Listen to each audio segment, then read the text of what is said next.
The process of being educated in a school system is filled with transitions. So let's look at what some of those transitions look like. You can have transitions between schools, and that could be if a student moves, or it could just be going from one school to the next, from elementary school to junior high or middle school into high school. Um, for some kids, transitioning between classes is difficult. Transitioning between developmental periods as a child grows and develops would be an example of a transition. Some of these are anticipated and sometimes they're unanticipated. So, like the move situation, if a child has to move, that's an unanticipated transition. When we look at transitions, there's some characteristics of them. The idea of it is that you are just passing from one set of conditions, a place, or an activity to another. And when we have those passing periods, there's a psychological response to the change.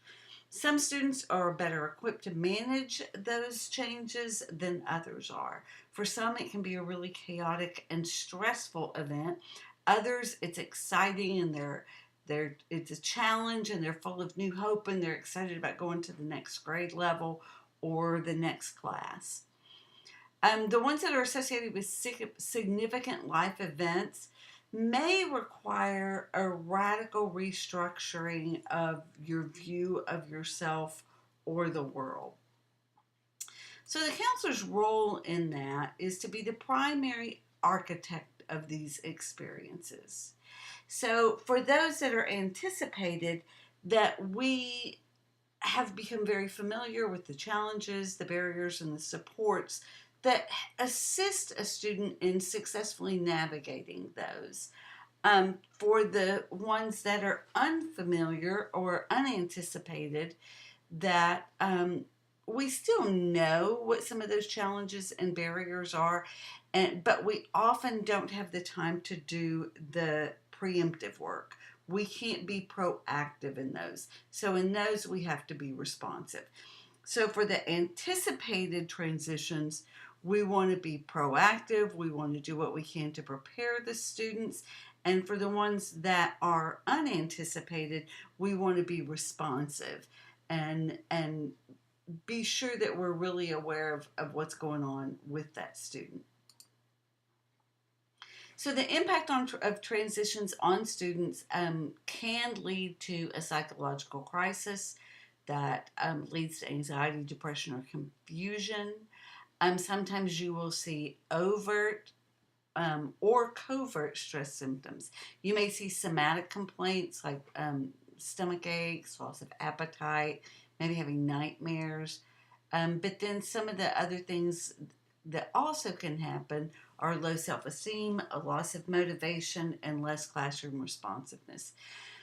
When I had a student early on in the school year, or a student who had moved that had some kind of common complaints, and their complaints would be really vague. I don't like my teacher. I don't like the school. I don't like my classroom. And if you could ask, what is it that you don't like? I just don't like it.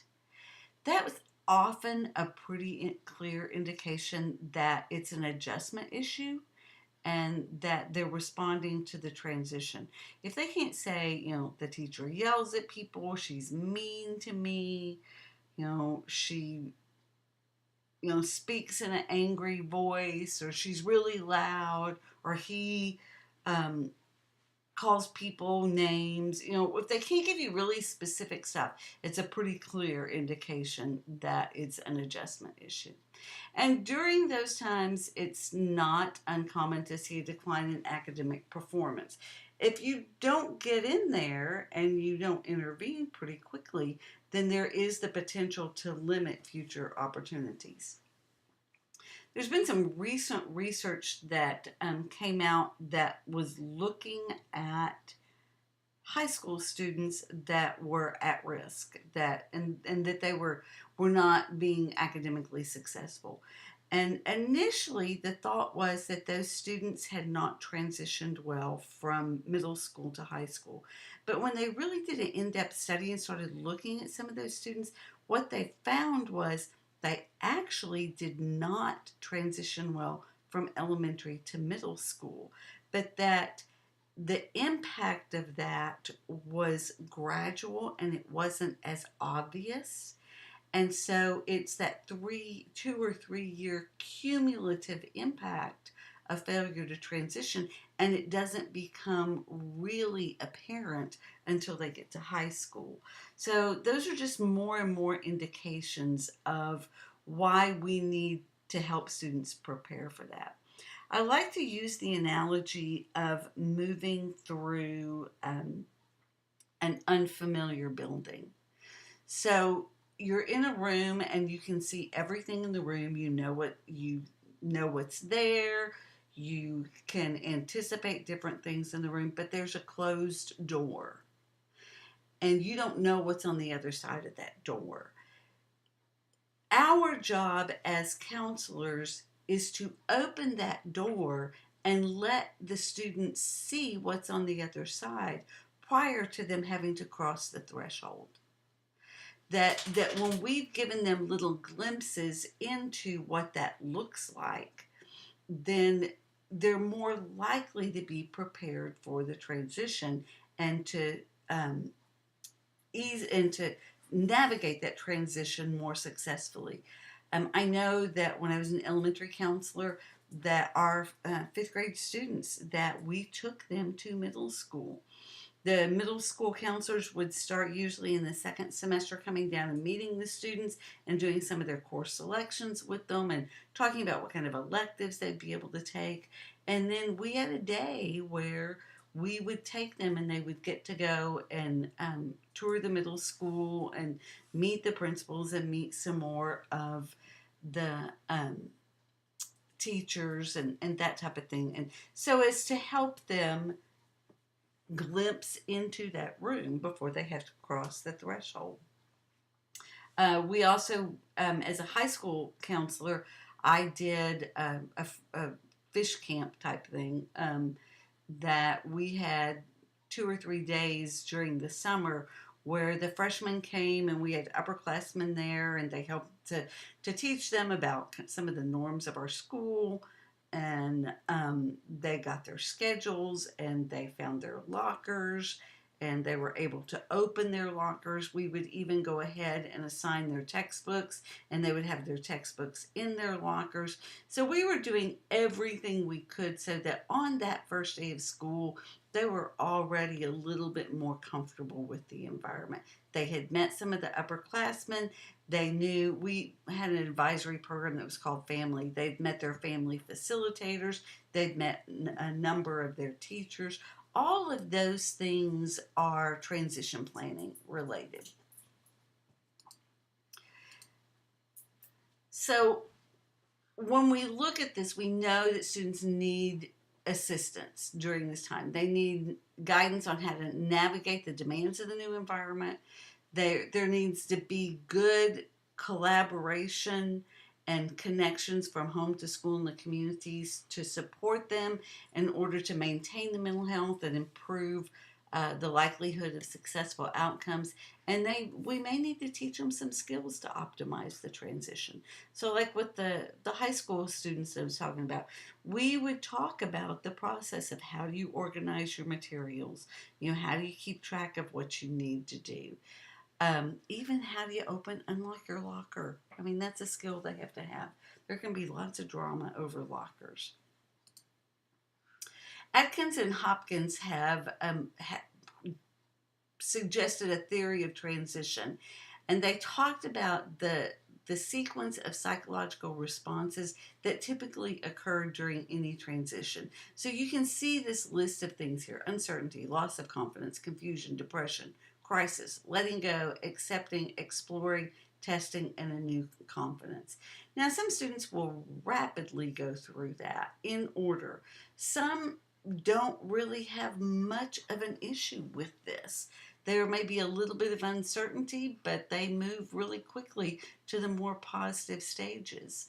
And for some, they may go back and forth between several of these stages numerous times. It can happen in a matter of minutes, or it can take several months for this to happen. But what we do know is that failure to successfully negotiate transitions can result in personal failure as well as academic or school failure. Bridges had another model that was it's a little more concise. His is only 3 phases. The first is that you have to let go of oneself in one situation. So the counselor's role in that is to help the student deal with the losses. The next phase is the old is gone, but new is yet to come. So this is when you're doing some psychological realigning and repatterning that takes place. Counselor's role in this is to provide support, to help explore the past and the future, and to help them work through any of the thoughts and emotions that may be difficult for them. And then the final stage is emerging from the transition process with the new energy, resolve, a sense of purpose and identity. The counselor's role is to assist in goal setting, planning, and strategizing for new beginnings. So although there's different theories, there's some general areas of agreement. One is that transitions involve some type of grieving over the loss of the old and reestablishing oneself in the new. That they typically work best when they're approached intentionally, that they work best when there is an understanding of the personal challenges they may be facing and when supports are in place to assist with coping and overcoming. And transition intervention should be led by professionals with specialized knowledge and skills. So some of the counseling considerations when you're thinking about transitions are multicultural issues. Not all cultures may approach this in the same way. Appropriate academic placement is the student in too challenging of courses or not challenging enough. The size of the environment. If you have a student who, let's say, has moved and has gone from a very, very small school to a very large school, that just adjusting to the difference in size can be a challenge. Students with disabilities that may not have the same level of coping skills or may need additional accommodations. Paying attention to what the dropout prediction factors are and intervening with those. And to ensure that you have been proactive as possible, in preparing the student for the transition. So this lecture is pretty short, but that covers the main parts of it. So we will go on to the remainder of the module now.